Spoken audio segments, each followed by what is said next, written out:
Hello there, welcome to my channel. So today I'm reviewing the Taiwanese green onion pancakes ready to cook from Trader Joe's. If you're new to my channel, I do unboxing and food reviews in the car. There's also going to be some links below the video on all the Trader Joe's products I've reviewed so far. I'm going to keep adding to that list because I'm always doing Trader Joe's products. This is vegan, of course. And I also have a Patreon, so you can support me on Patreon. It's a product of Taiwan. It's unbleached wheat flour, water, green onions, coconut oil, salt, baking powder, sodium bicarbonate, cornstarch. Yeah. This is what it looks like. You get, I believe it's 5. Yeah.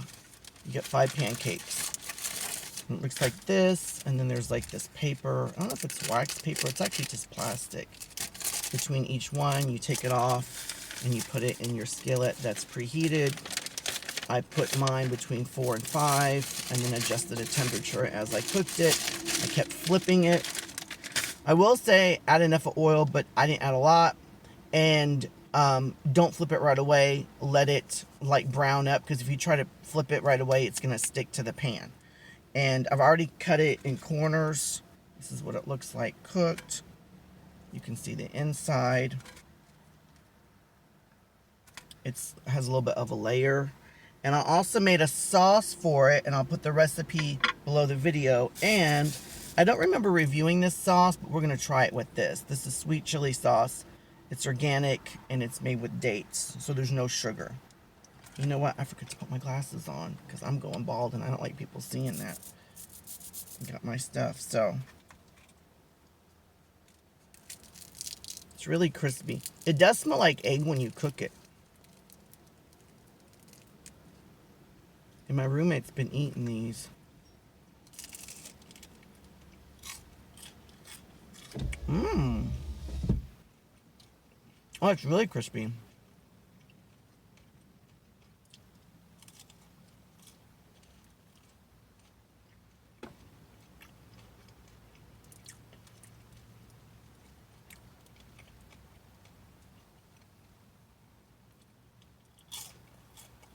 Oh, these are such a delight. They don't have a lot of flavor though. Mmm. Try it in this sauce. I got this sauce online. I don't know if it's gonna taste good or not.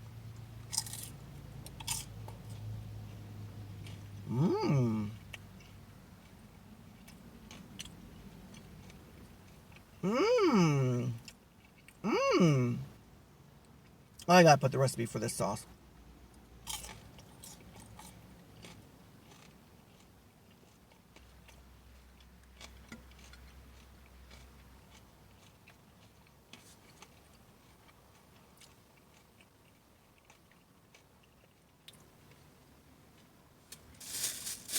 I'm trying to hold back my tears. My depression has been so bad. I've shared a lot on my channel. But there's just certain things in my past that have happened that I can't get over. And what makes it worse is I have these constant reminders that will not go away. So, it's been hard. It's been hard just to get in the car. It's been hard to make food. It's been hard to get out of bed. It's just been hard. It's been so hard on me.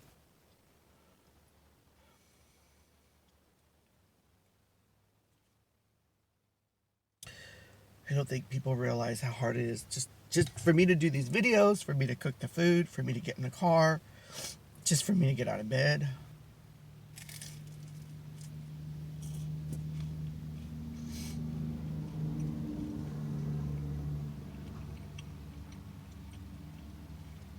That's different. Doesn't really go with it though. It doesn't really go by the way. But the sweet and the onion, a little bit of a contrast, but it doesn't.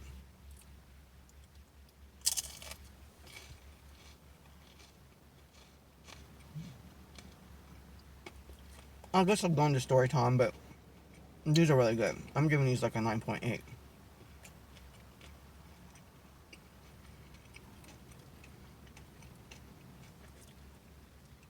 I'll leave a recipe for the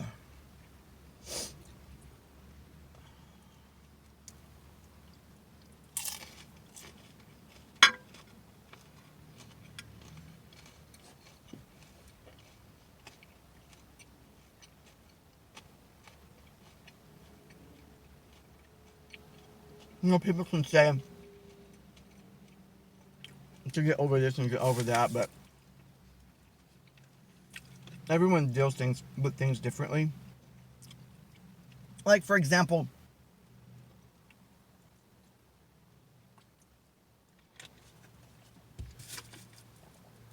something happens to you, your dog dies, you know, someone keys your car, um, someone steals your car and you can't find it, you know, whichever. And people say, you know, get over it or move on. It's getting hot in here. What time limit is on that, you know? My losses, they've been close to now over 10. I would say really, I'm really bad with dates. Um, it's been about 13, 14, going on 15 years since I've had major losses, and it was not just one loss, it was one major loss after the other. I probably need like 45 minutes to an hour, and I don't know if I have much memory left on this phone. I'm gonna have to erase some videos and when they put it up. But one of the losses that I lost, I see it every day, so it's a reminder. It's kind of a slap in the face. And it also matters, like, you know, if you worked hard for what you lost, and if that loss that you lost would like better your future.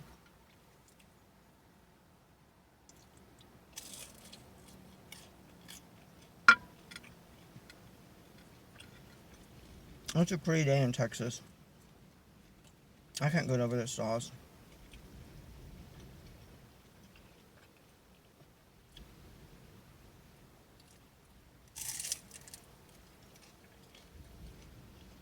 There's a movie, I think it's called How Stella Got Her Groove Back, or that's a quote. And I was seeing my therapist, really nice lady.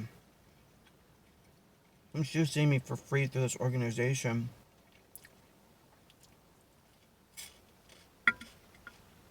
And I told her about it. Anyway, she's an African American woman, this counselor I was seeing. And I can't remember if she said it was a movie or whatever. I told her about it, though.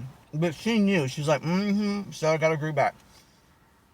I told her, I need to get my groove back. You know, I need to start living again.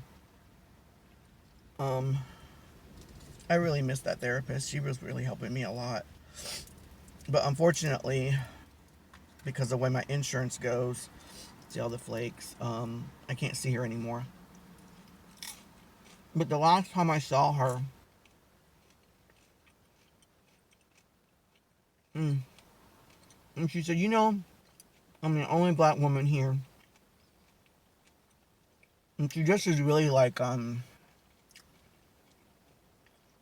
nicely. And she's like, you know, I know that people here talk about me and whisper behind my back and everything, but she's like, I walk around like I own this place. And it's about the mindset and stuff, you know? And it was the last time I saw her, I broke down in tears because I told her, I was like, you're the best therapist I've ever seen. One of the best, if not the best. Extremely compassionate. And remembers everything you say. I've had therapists in the past, and it's like, they remember maybe 20%, 30%. You're lucky 40%. The ones I've encountered, this woman remembers. She remembered everything I've told her. And the thing is, I didn't see her well because of COVID. And she remembers from like a long time ago. Everything. You know what? Some just egg would probably go, like, fold some just egg and maybe wrap it, and this would go good with this. Anyway, we were just talking about, you know, getting the groove back, but I just feel like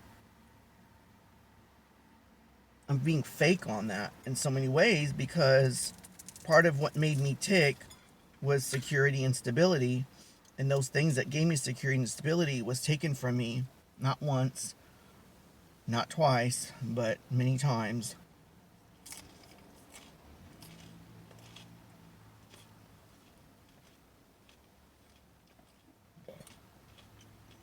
My problem is I'm an insecure person. I find security in other things, like a home, money, a reliable car, electricity, water, food.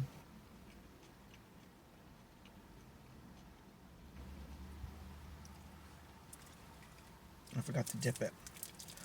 But yeah, so I've been fighting that. And then my doctor put me on some new antidepressant. Not new, but for me it's new. An antidepressant. And I'm trying to think the name of it.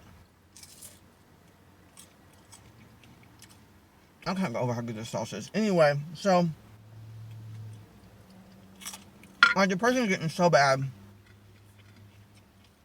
I told her, affects her, I believe what it's called. Too many people say they can't get off of it. And they get brain shocks and all this stuff. So I'm like, I'm not taking it. It is what it is. I'm not taking it. She can try to put me on something else. But I have side effects with a lot of antidepressants, so they don't work out for me. You know, I've had depression, OCD, and anxiety since I can remember. But after losing, and I'll tell you one day what had happened to me. It's so bad that even though I've been raped, when I was younger I was molested for years. The story about 13, 14 years ago of a whole bunch of losses that I had impacted me worse than the rape and the molestation.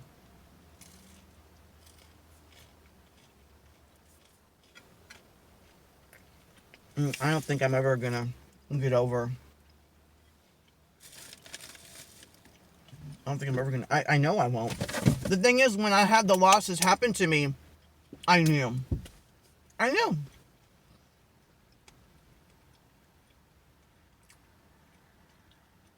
I asked God, the universe, both, to show me what my future holds like. Now that this is in the process of happening, this loss after I had lost already, and then I knew I was going to lose something else here, and then I just closed my eyes and I just saw it looked like Mad Max Beyond Thunderdome. It was just like desolate.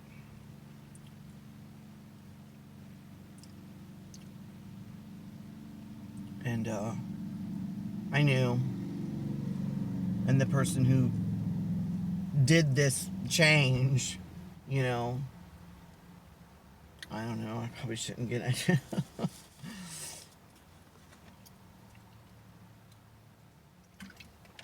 I know I deserve a better life. I just got my electric bill that was almost $300, $294. The house I live in is old, has horrible installation. I could be living in a small house that I can afford, but that was one of those losses that I had. That was a whole bunch of losses. That was just another slap in the face. I just got my electric bill almost $300.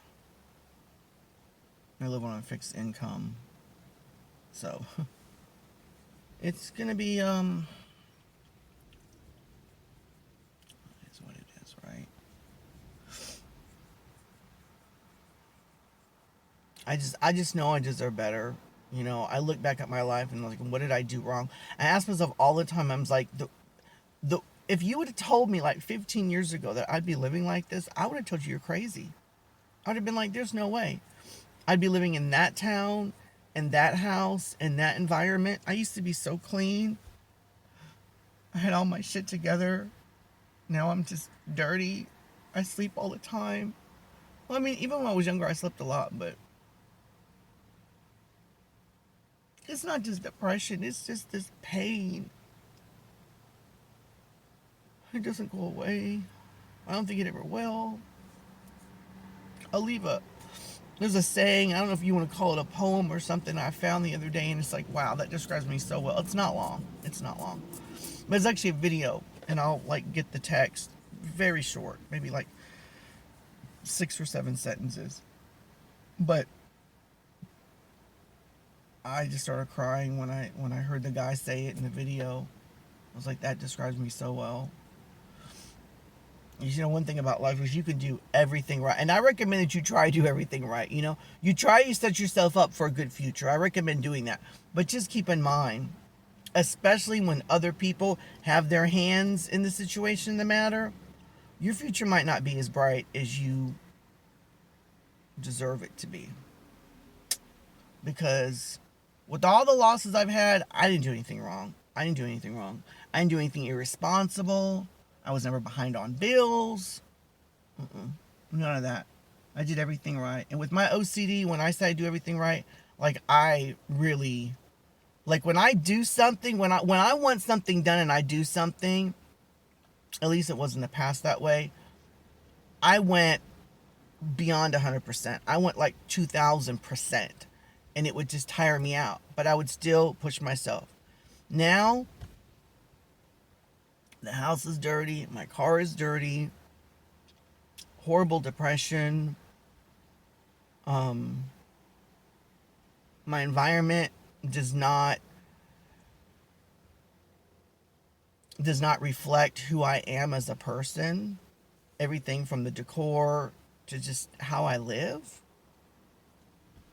It's just not me. And I felt so stuck. It's like I'm tired of it like this, but I feel stuck because the last thing I lost was like a reboot. It's like dust myself off. I've lost this, I lost this, and this is like I'm gonna dust myself off, and then I lost that, and I'm reminded of that like every day.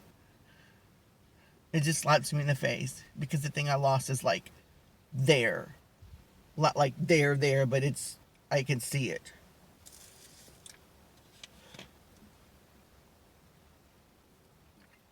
I used to play video games. I used to have hobbies, playing video games, going shopping, a lot of window shopping because I have a lot of money.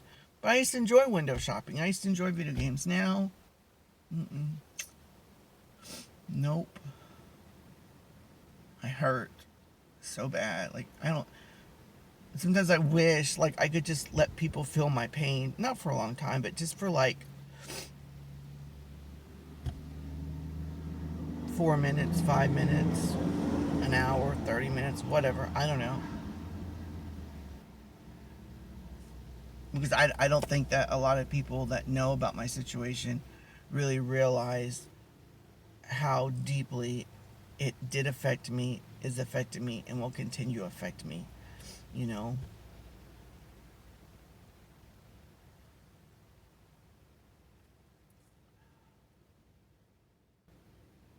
It's like I want help, but what help can I get? I mean, there's certain things that you can't.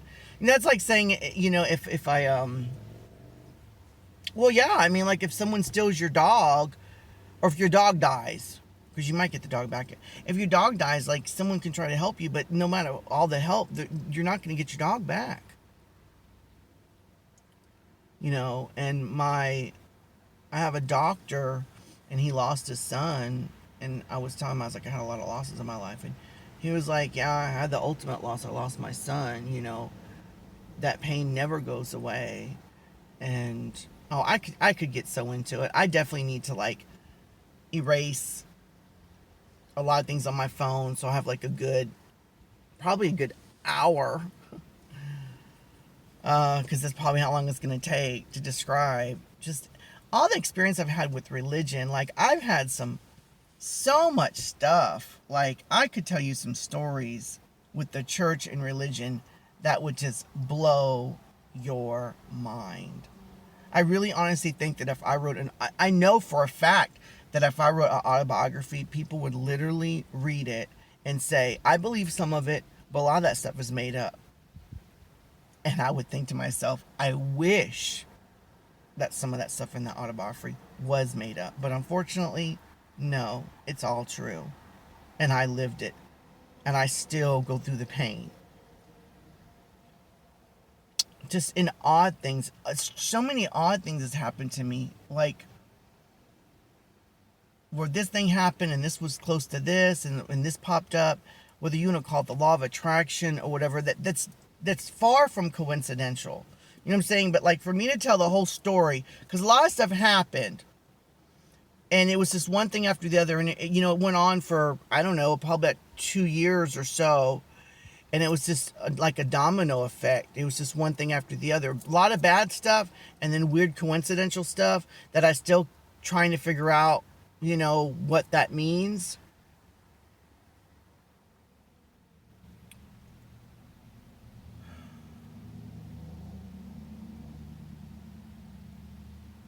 I know one thing though, all that stress and the losses has affected my memory. And the crazy thing is I knew it was going to affect my memory. I literally felt my brain break down, and I knew, and then the church said, oh, well, that's just thinking negative, or that's the devil or whatever. And I'm like, it wasn't the devil and it wasn't God. It was me. It was me. That's another thing I don't like about the church. See, here I go off on these tangents, and I said I would make a video about that. But I'll just say it. This is my channel, so whatever. But if there's one thing I learned in life is, well, there's a lot of things I've learned in life. But when the church tells you that's the devil and that's God, first of all, who are they to say that, number one? And number two, there's more to life than the devil and God. There's also you. When I felt all these emotions, it wasn't the devil lying to me with negativity. And whether it was God or not, I don't know. But I do know for a fact that I have my own brain and my own feelings. And I knew. I don't go to church no more. I don't go to church no more. It's just ridiculous. There's a church here in my town, and I had went to that church, and I had my bag, which is like I guess you call it a purse. It's a man's satchel, right? It's an ugly brown man's satchel, right? And I went to the church because a lady that was taking care of my mother went to that church, so she invited me, right? So I went to the church here in my town, and it's kind of obvious the way I am. Hello. And I don't have to tell people the way I am. It's, that's another thing too. It doesn't matter if you are or you're not, right? People are just going to assume things about you and think that you are, right? And if you're a man and you're feminine and you act the way I do, people are going to assume that you are. So I don't have to tell anybody anything. And if they assume I am and I tell them that I'm not, or tell them that I am, they've already made up their mind, okay? So, because I had it bad in school. Even the teachers. That's another story. But I went to the church and I brought my bag. And does it look like a purse? It looks like an ugly man's purse or whatever. It's just a man's satchel. And does it really matter? Does it really matter? Like, of all the things, there's kids being molested, there's women being raped, there's kids starving to death, there's all kinds of bad stuff that's happening in the world, and you're worried about the bag I carry. Really? Because you're the one who's superficial, not me. So, he was like, the pastor, so we all like went into groups, right? And the men with the men and women with the women, because this is like a church that, believes that men and women should separate during certain times or whatever, right? Typical. And so, I went into this group with the men, and what really upsets me, he did it in front of all these guys. Like, he didn't pull me aside, which was really kind of embarrassing. But he was like, he was like, I really don't want you. Well, he had said, can you put your bag back in your car or put it somewhere when we do the group? I was like, no, because I have important stuff in my bag. I have my medicine and other things that I need for my health and stuff. Like, I have personal possessions this big. Why can only women have a purse? Because they have makeup. That's so stereotypical. But men cannot have, like, important things, you know? It's just so stupid. So anyway, I was like, no. And so it was like starting, the class was like starting or whatever, like quick, you know? And I was like, no. And then next thing I know, like, some guy came up to me, started talking to me, and it was like, I wasn't, even if I wanted to put my bag in the car, it's like I was talking to him. Next thing I know, he came in, he left, the pastor left and came back in, and I was still talking to that guy. And then he was going to start it, and then he was like, you still got that bag? And I was like, yeah. He was like, that's advertising homosexuality. I'm like, what? He was like, that bag is advertising homosexuality, and I will not have that in my church. In front of all these people, all these guys, right? And he was like, I was like, I need my bag because I have important stuff in it. And I stood up for myself. And he's just like, well, if I buy you a book bag, then would you use it, and then you can come and bring your stuff in? He's like, but I don't want you to come with that bag. Regardless if it was pink and purple and had a bunch of flowers on it, which even if it did, again, who cares? It's a bag. But it wasn't. On top of that, it was an ugly, and I still have it, it's an ugly brown male satchel that I got in a store that has men and women clothing, and I got it on the men's side. Like, this bag is so ugly. I'll show it to you one day. Most women, stereotypical, hate stereotype, would not want to carry that bag around. It's ugly and brown, and it's like a very rugged looking bag. Oh, but that's not even, oh, brother. So I'll just go on. So, this one church I went to, it was the Deliverance Church of God or Christ, I don't remember, right? It was in my old town. And, I'd went there, and one of the pastors had asked me if I was a homosexual. And I'm thinking, it's really not anyone's business, unless you want to date me or something. I think the sunlight's here. So I was like, oh, is that worse? No. So I was like, I'm thinking it's not anyone's, no one's business if I am or not. But I was like, whatever. So anyway, I'm trying to make a long story short. So the next thing I know is he tells me, he's like, come to church on the next time. Like, if it was a Sunday, he used to come on a Wednesday. If it was a Wednesday, he would come on a Sunday. I don't remember. I think it was, I don't even want to think because I don't remember. It was actually an old 7-Eleven, by the way. It used to be a 7-Eleven. I used to go there all the time and ride my bike and get a Slurpee. I was a sugar fanatic as a kid. I still love sugar. But I was skinny then because I rode a bike. A lot, too. That's what I need to do, ride a bike. I hate this neighborhood. I have to take it somewhere to ride it. Anyway, so I went to the church, the next following church thing. And the pastor that I talked to, he was up. Something told me, whether it's God, the universe, whatever, something told me, I really like talking to the phone, what's up there? Something told me, like, watch really close to the hypocrisy, I believe the word is, of the church. And so I was just standing there in the pew, standing, whatever. And I was looking, and he was like, everyone, we're all going to bow our heads down and pray. And something told me, like, bow your head down, but, like, make sure that you look to see what's going on, like, you know. And the pastor that talked to me whispered in the other pastor's ear. And he looked right at me. He was, like, shaking his head like that. Mm-hmm. Mm-hmm. And the other pastor was like, mm-hmm, looking at me. That mm-hmm look, you know, like, mm-hmm. Mm-hmm. Yep, mm-hmm. I knew it was going on. He was obviously telling him about me. It was obvious. So, next thing I know is he starts praying. And then he starts prophesying or whatever, you know, saying that we have someone in the church that's a homosexual. Oh, who could that be? Me, right? And so, he starts, like, saying, like almost like he's seeing, like, what I've done with my life or whatever. And he was like, yes, your Lord. Yes, Jesus. Yes, Lord Jesus. Or less God.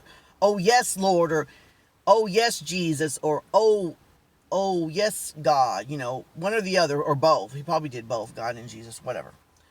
So, and then he was saying things about me. Like, he was like, oh, the disgusting things this young man has done. The multiple men he has slept with.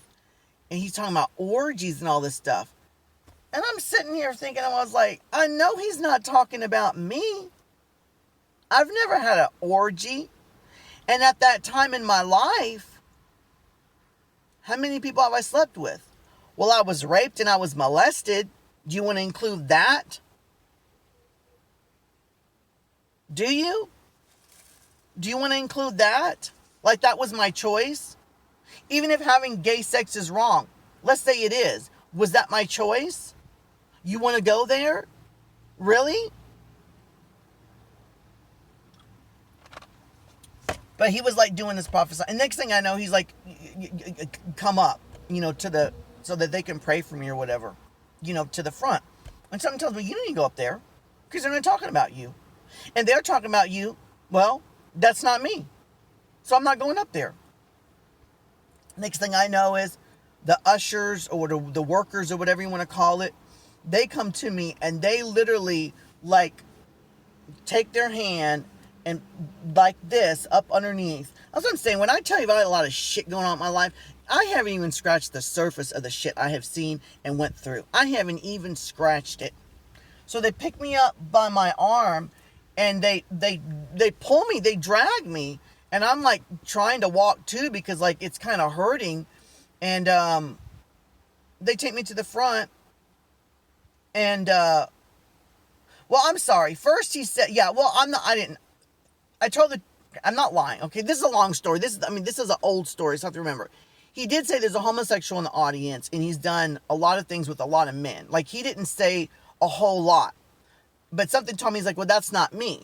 Because I was raped and molested, so that's not me. I haven't sex with multiple men. So then they pull me up to the front, right? Then they pull me up to the front. And then that's when he, like, I don't know if he put his hands on me or whatever, but that's when he really started prophesying. And he was like, oh, the orgies, all the men that this boy has slept with, the disgusting things that he has devoured, things what he's done with all these men. And I'm just standing there like, men? Like, I've been raped? And I was molested by 2 different people. And you really want to, like, blame me? Seriously? Was God saying anything to him? I doubt it. Well, I don't just doubt it. I mean, obviously. Unless, of course, being molested and raped, he was talking about that. But he was also talking about orgies. And that was 2 separate incidents. So, yeah. So, no. God wasn't telling him I was gay. He found out that I was gay prior to that and made a big show for the church to make out like God is speaking to him and all this and that and this and that. So something else happened that I don't want to talk about. It's kind of personal. But, and I'm still reflecting on that, and that's another reason why I don't want to talk about it. That came out of that situation. That was, rather interesting, to say the least. And I'm still like, you know, because, you know, a lot of bad things can happen, but sometimes good stuff can come out of bad stuff, or what, you know what I'm saying, so, but yeah, I've had a lot of crap go on in my life. I haven't even scratched the surface of the stuff I've witnessed, and not to mention in school, not just the other pupils around me, but my teachers, how they treated me. I mean, horrible things were said to me in school. You know, I tried to commit suicide in school because it got so bad. Then when I had all those losses that I told you about that I'm going to have a story on, tried to commit suicide several times with that. I tried to gas myself in the car twice. I took a bunch of pills. I don't know how many times. I would say about like, well, let's see here. I gassed myself twice, and I took pills. I think twice also. Maybe 3 times, but the first time it was like, I didn't really take that many. I mean, I took quite a bit, but the other times, and then one time I took a lot. Like, I slept for like days. Anyway, thanks for staying. I'm not here to throw a pity party. I'm just here because, well, this is my channel. I can do what I want, right? And if you don't want to hear it, well, then you don't have to. I'm not making anyone listen to my stories. I've had a lot of stuff happen to me. And, like, I'm not saying I'm a goody person, but I look back on my life, I'm like, what evil, bad stuff that I have done. You know, my dad used to say, we have a devil in this house, I'm looking right at him. We have a demon in this house, I'm looking right at him. Or, we have a demon in his house, and his name is, and then would say my name. Like, let's say my name is Mike. We have a demon in his house, his name is Mike. We have a devil in his house, his name is Mike. But Mike's not my name. I just don't like giving out a lot of personal information. You know, that's the kind of, and then my mother used to say, I wish I never had you. I wish I could put you back, but I can't. You were a mistake, and I should have took the pill. She said that to me, like, all the time growing up. So already as a child, for lack of a better word, I was cursed. Calling me a devil and a demon, calling me by my name, saying you're looking right at a devil and a demon while you're looking at me. You know, my mom telling me, I wish I never had you. I wish I could put you back, but I can't. You were a mistake, and I should have took the pill. And then finding out that I was supposed to be aborted, and they're supposed to go on a train to France, but they missed it. And, you know, like, what child is supposed to be hearing this stuff? So already, I think, you know, I had, like, you want to call it a curse on me or not. And then, oh, I'm just going on and on today, aren't I? Sure am. Then, when I was in junior high, I would have to take the bus, right? The bus would go, like, in front of my house, but up a little bit, because it would pick up other people, right? Other people. And nobody liked me in school. When I say that, like, I can't think of anyone in junior high that liked me. I really don't know. I can't think of anyone. Well, there was a girl that liked me, that was in love with me. And there was another girl that I tried to date, and then I broke up with, and she called me a faggot. And told the whole school that I was fag, but, you know, whatever. Isn't it kind of obvious? Other than that, no one else really liked me, okay? And, now I lost my train of thought. Oh, the bus driver. So, you know, my parents dressed me up until high school. I could actually dress myself. And I would just, you know, wear, like, just Walmart clothing, boys' clothing. So I didn't, like, dress up feminine or put on makeup or do anything. I was just, you know, I was very, like, I wasn't expressionable. Like, I wasn't expressing myself, especially in junior high. And the bus driver would pick me up, and nobody would let me sit next to them on the bus. And I was the last stop, by the way, before school. So I literally was the last stop. So by the time I got on the bus, it was packed. Like, mega packed for junior high. Because junior high was far from our house. It was a good distance. And so no one would let me sit next to him. So I would have to stand.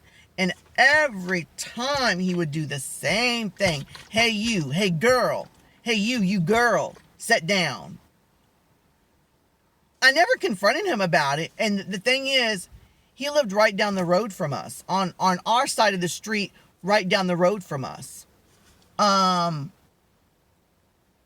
He was a Spanish family. I don't know if his English was not that good or not. But I'm sure, even if you're, you know, even if you're a foreigner that's in this country, I'm sure you know the difference between a boy and a girl. Hello. So, but yeah, he like, you. Hey, you girl. You girl. And that just made it worse. It just made it worse. You know. I've just, the more I think back of all the stuff that's happened to me, I have really, I've had a life that has just been, and you know, speaking of girl, when I go in the drive-thru, I'm called ma'am, which is fine. That's perfectly fine because I have a high voice. The crazy thing is, even in person, I remember going, oh, I could tell you so many stories. Like, I remember one time I was in Target and I needed a phone charger, right? I have hairy arms, Like, I have hairy arms, and all of you could see my legs, but I got some hairy legs, okay? And I actually, like, have to shave because they will get, like, this is nothing. They used to be more hairy, right? But I didn't, like, shave all the time, right? Like, I would just shave, like, every, about 5 years or something, because it got so bad, right? So, so I was at Target, and I was asking for a phone charger. I had shorts on because I don't like wearing pants. I love wearing shorts. When I was younger, I hated wearing shorts because of my skinny legs, but now I love wearing shorts. So, I'm in Target, and I'm looking for a phone charger, and the lady looks right at me, and I mean, 5 o'clock shadow, hairy arms, no breasts, no makeup, wearing boys' clothes, stereotypical boys' clothes. And she was like calling me ma'am the whole time. And she wasn't trying to be rude or funny. She's like, ma'am, I'm really sorry. I don't think we have that charger. And I looked right at her. She goes, I'm sorry. She wasn't being rude. I know when someone's being funny. She wasn't. She literally thought I was a woman. This has happened to me so many times. My friend that I used to go to high school with, I used to go to, and I think I already did a story on here about this. I went to her mom's friend's house, and her mom had mostly guy friends. And I was at the table, and he was next to me, this one guy. So I was going out to the club with my friend, and we went to her house because she wanted to get ready some more, right? So I went to her house, and she goes, look, I'm going to go get ready, whatever. So anyway, so her mother's like, sit down, and all the guys are there. She has like maybe one or two women. I think it was mostly men, though. As a matter of fact, it could have been all men and not any women, because she, for some reason, her mother had more male friends, right? And because they wanted to get with her, hello. And so I sat right next to this guy, and I was just, just sitting there trying to, like, not talk to anyone because I'm like a shy person, whatever. And he was like, oh, you're kind of shy. The guy next to me, he's like, you're kind of shy. Her friend, one of her friends. And I was like, how you doing, and stuff. Next thing I know, he pulls my chair next to him, and he's like, what's up, darling? Like, you don't need to be shy or whatever. And he's like talking to me like I'm a shy girl. And I'm like, oh my goodness, this guy. And I got the hair, and I'm looking at my hairy arms. I'm like, does he not notice? I don't have women's clothing on. I don't have makeup on. So, there's just so many situations that's happened. Like, a lot. I could just go on and on and on. My friend, the one who I'm telling you about, like, she was a witness to this. We would go out and about, and it would happen all the time. Sometimes we'd go to the club, and guys would hit on me, and I'd be like, I'm a dude. And they would, like, look at me, and I'm like, have I entered the Twilight Zone? And do I keep entering the Twilight Zone? Because, like, it's happened so many times.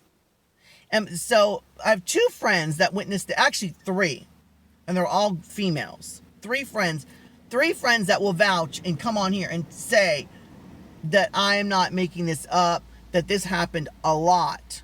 Now, if it's in a drive-thru on the phone, it's like whatever, but they will actually look at me, And then a couple times he would, like, look, like I was in a club one time, and the guy was, like, looking, he's like, are you?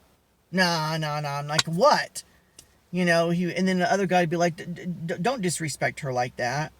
Like, maybe he would say something like, maybe some girls don't have big boobs or something. I don't remember exactly what was said.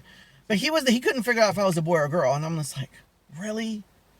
So, that's happened. The bus driver, saying, hey, girl, you sit down. There's just, I don't know. I mean, when I was younger, I thought I was a girl. So, I mean, I kind of, like, questioned myself, because I would look at men, but I wouldn't look at men through a gay man's eyes. I would look at men through, like, a woman's eyes. You know what I'm saying? But over the years, I have the part down there that's a guy's part, and I kind of been living as a man for so long, and I had a therapist one time. She's like, you don't have to be a man or a woman, just be you, and whatever that is, that's you. I think we stress out, that we have to fit this the stereotype of this category and label where if you're a girl, you have to do this. If you're a boy, you have to do this. And this is how you have to dress. And this is the way you have to live. Just because a person has a part or doesn't have a part between their legs, then they have to live this way and forget about this up here. I mean, what's more important? The part between your legs, okay, or the mind, who you are, like how you think, how you feel, your likes and dislikes, what you want in your life is all up here that you want for yourself. And society is going to tell you, no, no. Because you have that part, or because you do or don't have a part between your legs, you cannot live this way, you cannot dress this way, and you have to do this instead.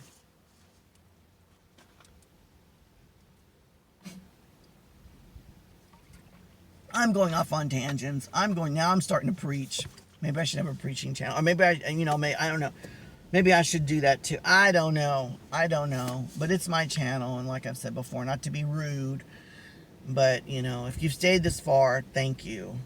There's way more to come, because like I said, when I said earlier, I just scratched the surface. It's not so much...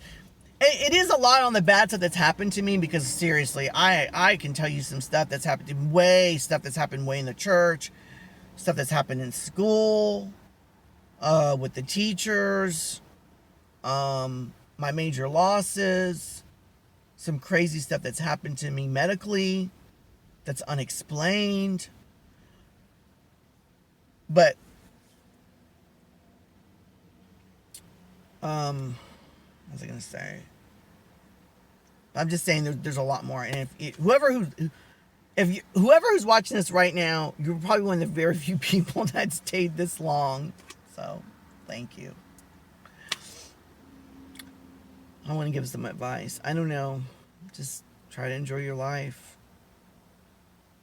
And I know it sounds paranoid, but really be careful who you trust, even if it's family. Because people change. And when they do, they might not change for the better. Some ugly people become nice, but some nice people, sometimes they become ugly. And if you trust them and then they become ugly, they can, screw you over, especially if they have their hands in a situation. And also be careful too, because, jealousy, that's another thing I noticed too. It's like, well, if someone's jealous of me, it doesn't bother me. Well, yeah, okay, but I really truly think that if someone's jealous of you, they can give you an energy. And I'm just now starting to figure this out. If someone's jealous of you, and if they want bad things for you, and that energy gives to you, and you don't have a shield up, which I need to regain my shield. That's another one of my problems. It can, I think it can mess with you, and especially if they take it a step forward, and it's not just about the energy, they actually physically do something, to hurt you, or put you in a bad place or a bad spot because they're jealous of you.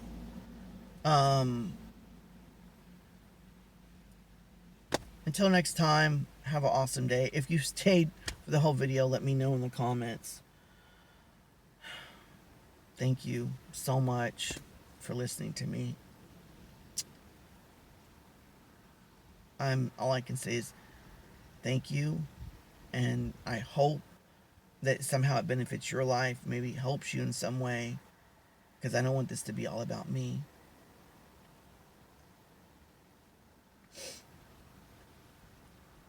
And then, whoever's watching this, I'm not giving up.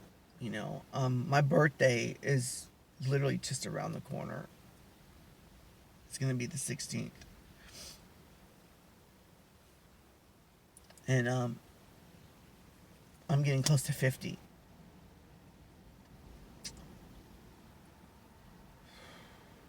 I need to start living my life.